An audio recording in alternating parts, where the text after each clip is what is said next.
Let's stick with pitching. You wrote about some of the younger staffs in the NL West, specifically the Rockies. That young staff going to be the bigger impact for that team, or is it going to be their manager, Bud Black?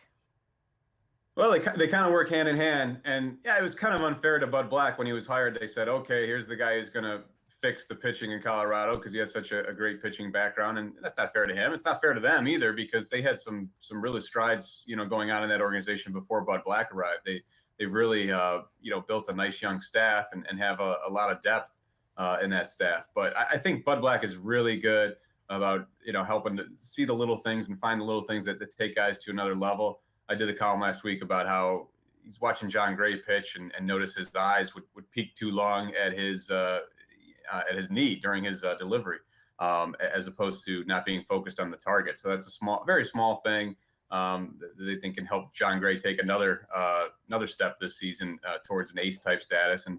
And tough blow with Chad Bettis. Really feel for him. Going through a cancer recurrence, but by and large, that still has a great deal of young depth.